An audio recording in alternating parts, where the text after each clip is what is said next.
gede nih dah nih. Tuh.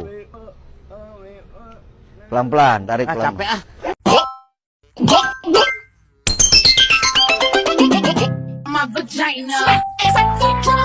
Selamat datang di podcast Gondang-Gondang. Kali ini kita akan bahas sejarah September Hitam dengan sangat rinci ya teman-teman. Tapi sebelum itu kita akan perkenalan terlebih dahulu. Perkenalkan, nama saya Septiana Korinisa. Saya Rina Zarotasada.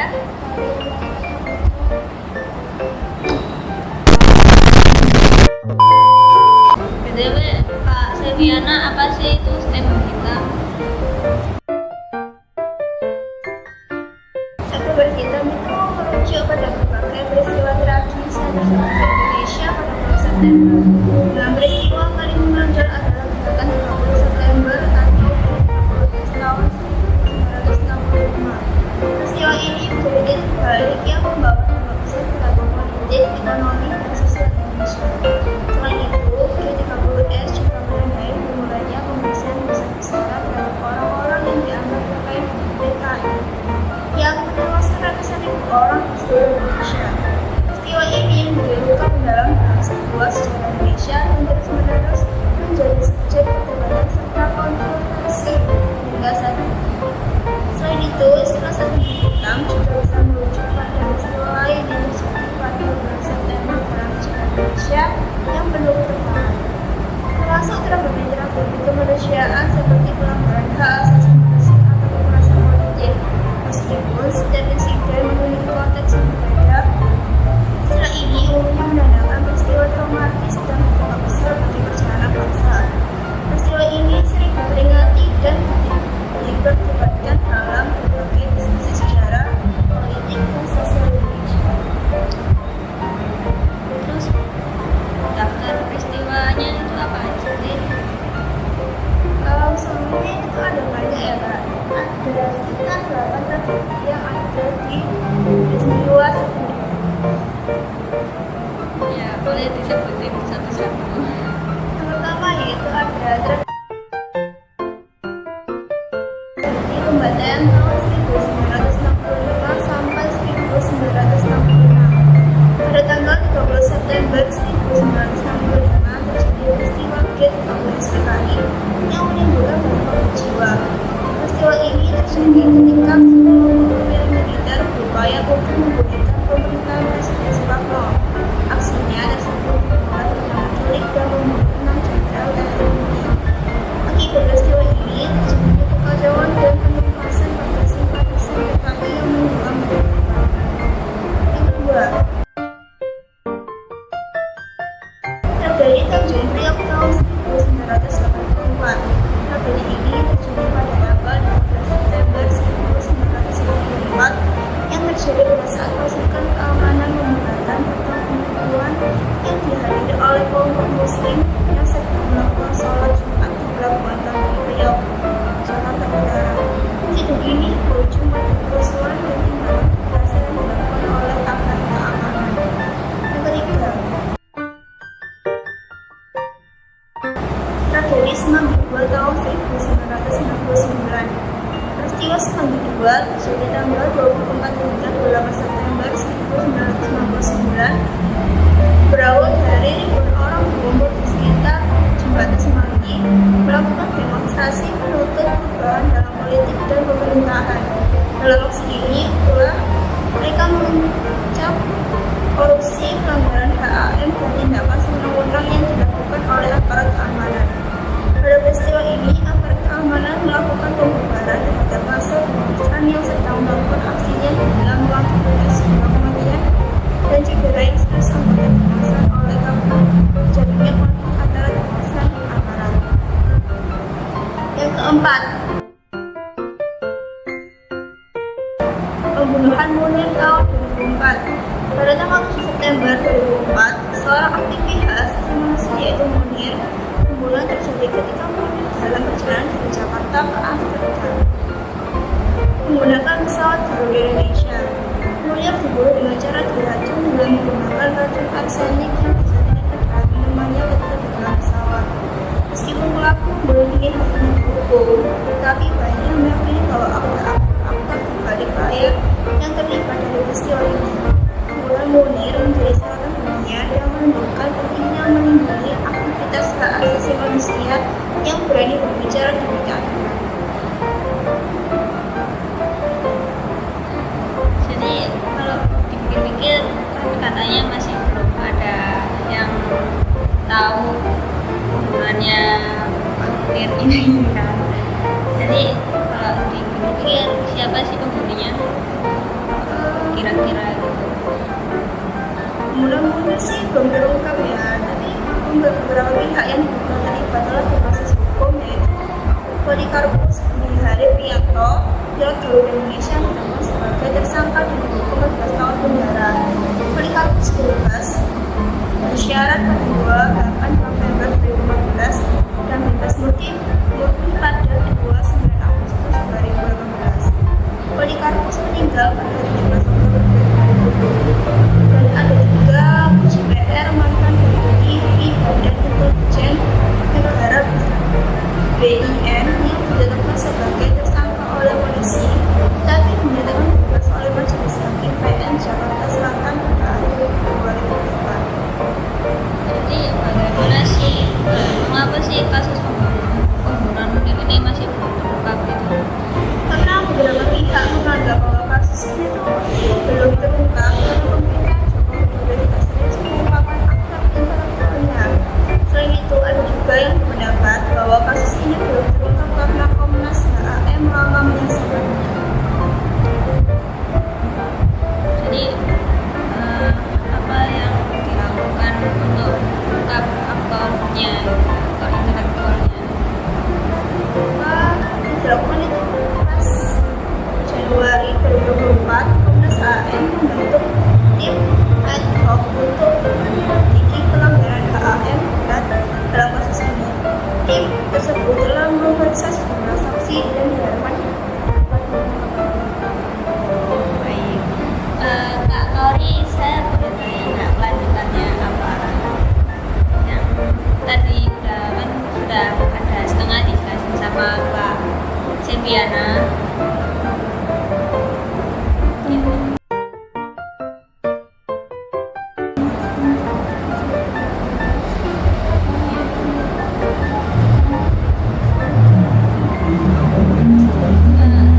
Nggak kedengeran, boleh apa nggak dibesarkan suaranya?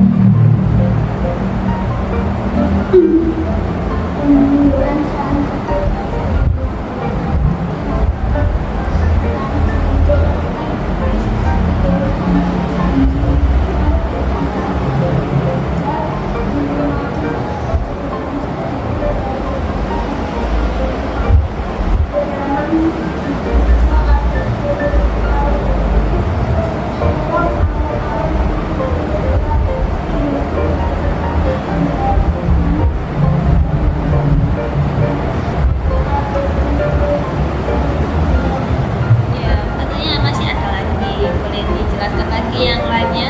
Kan masih ada katanya kasus yang lain.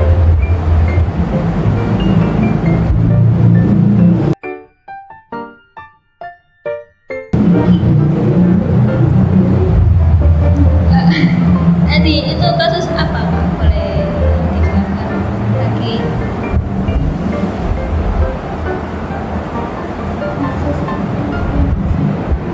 Ya, terus?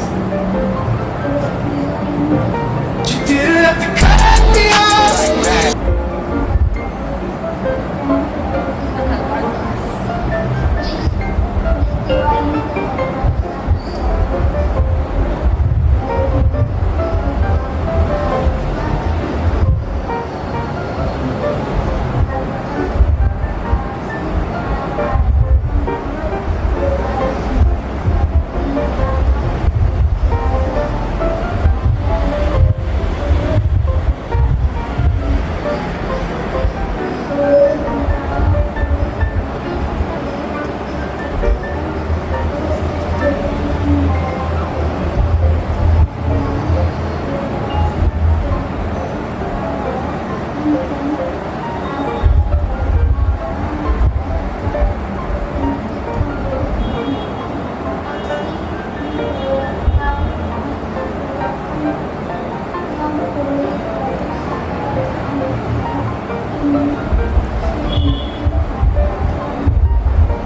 Pidato pendeta Yeremia terjadi pada tanggal 19 September 2020. Pendeta Yeremia adalah pemimpin gereja Hikmah di Indonesia di Bintang Indra Papua yang meninggal saat kasus pada aparat.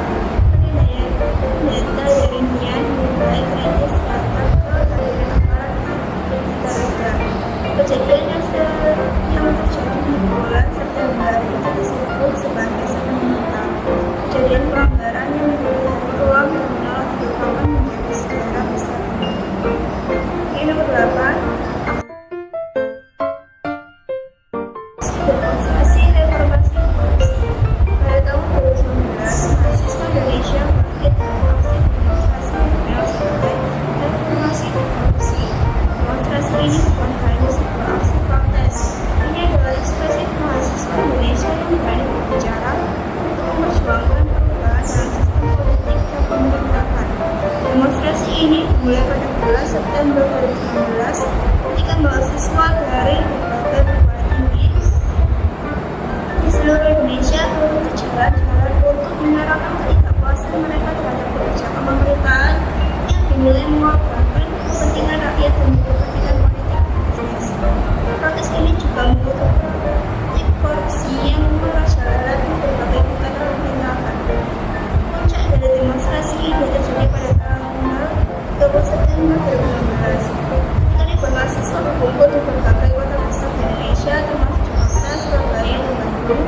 Mereka menuntut perubahan sejumlah undang-undang yang dianggap bermasalah saat itu, RKUHP, RUU, Pertambangan Minerba, RUU Pertahanan, RUU Permasyarakatan, RUU Ketenagakerjaan, RUU SDA, dan membatalkan RUU KPK.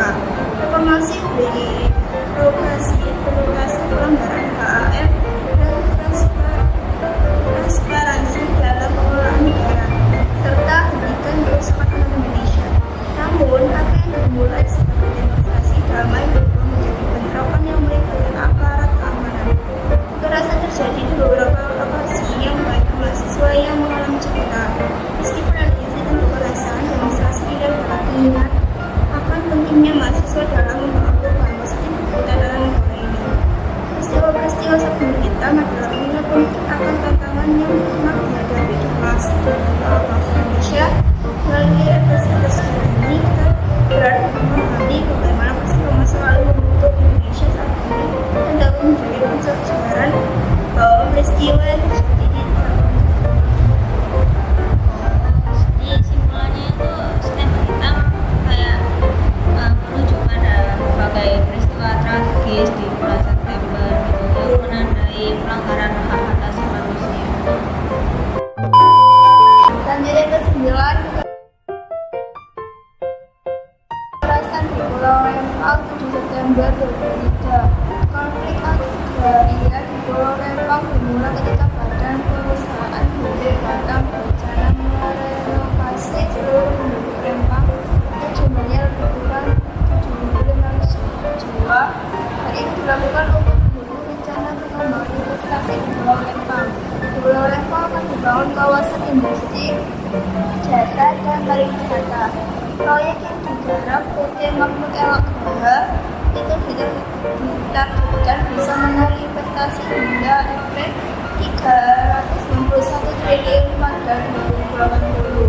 Sebelumnya, Ketua Kekerabatan Masyarakat Adat Tempatan Garisman Ahmad menegaskan bahwa di Pulau Rempang terdapat 16 kampung tua yang dihuni oleh masyarakat asli, termasuk suku Melayu, suku Orang Laut, dan suku Orang Darat.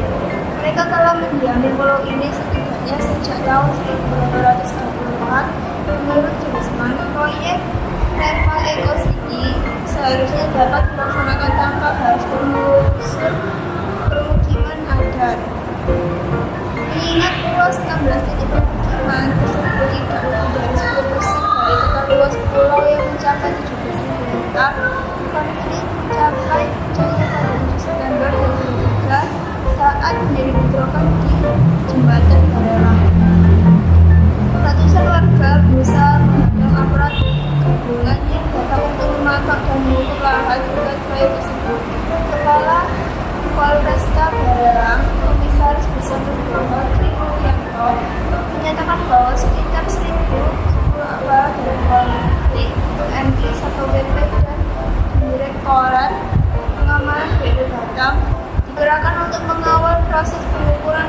pemotongan lahan dari keterangan saksi. Bentrokan terjadi saat aparat mulai merangsek ke arah warga. Situasi semakin memanas ketika warga melempari aparat yang kemudian merespons dengan menggunakan water cannon dan gas air mata. Insiden ini juga berdampak pada sekolah-sekolah di sekitarnya. SMP Negeri 22 Galang dan SD Negeri 24 Galang menjadi lokasi yang terkena tembakan gas air mata, membuat siswa berlarian keributan di belakang sekolah untuk menyelamatkan diri. Kepala SMPN Galang, Muhammad Nizam, melaporkan bahwa sejumlah proyektil gas air mata jatuh saat dekat dengan gerbang sekolah, sehingga gas dengan cepat memenuhi ruang kelas yang dipenuhi mahasiswa. Akibat kericuan ini, setidaknya 6 warga ditangkap, sementara puluhan lainnya termasuk perempuan dan anak-anak mengalami dampak dari tembakan gas air mata. Mbak Silviana kemarin kan sudah jelasin beberapa penjelasan dari statement hitam. Sekarang aku mau tanya, apa saja sih pelanggaran hak asasi manusia itu? Contoh pelanggaran hak asasi manusia: penyiksaan dan perlakuan merendahkan martabat, eksekusi mati tanpa proses hukum yang adil, pergelangan paksa atau pembunuhan orang, pelecehan seksual dan kekerasan gender, penahanan sembarang atau penahanan tanpa pembenaran, diskriminasi ras, agama, gender atau golongan. Selanjutnya, apa aja sih contoh kasus pelanggaran HAM yang ada di Indonesia? Di Indonesia ada 17 kasus peristiwa pelanggaran HAM berat yang terjadi, antara lain peristiwa 1965 sampai 1966, penembakan misterius tahun 1982 sampai 1995, Kalongsari 1969, Trisakti, Semanggisari dan Semanggi II, peristiwa kerusuhan Mei 1998, pergelangan orang secara paksa 1997 sampai 1998, Kosior di tahun 2001 sampai 2002, Domenan 2003, Domenan juga santet. Korban tragedi Semanggi I itu ada berapa banyak aja? Semanggi I sama Jadi Semanggi I sampai Semanggi II. iya. Tragedi Semanggi I itu terjadi pada tanggal 11 sampai 13 November 1968 masa pemerintahan transisi Indonesia yang menyebabkan tewasnya 17 orang sipil. Kalau tragedi Semanggi II terjadi pada 4 September 1999 yang menyebabkan tewasnya seorang mahasiswa dan 11 orang lainnya di seluruh Jakarta serta menyebabkan 217 korban luka-luka. Mengapa pemerintah harus melindungi HAM? Karena penegakan HAM bertujuan agar semua orang bersuara dan berhak mendapatkan dari masyarakat, baik itu pemerintah maupun lingkungan sekitar. Jika mereka tidak mendapatkannya, mereka memiliki hak untuk menggugat. Apa saja contoh kasus HAM yang ada di Indonesia, pelanggaran HAM-nya yang ringan gitu?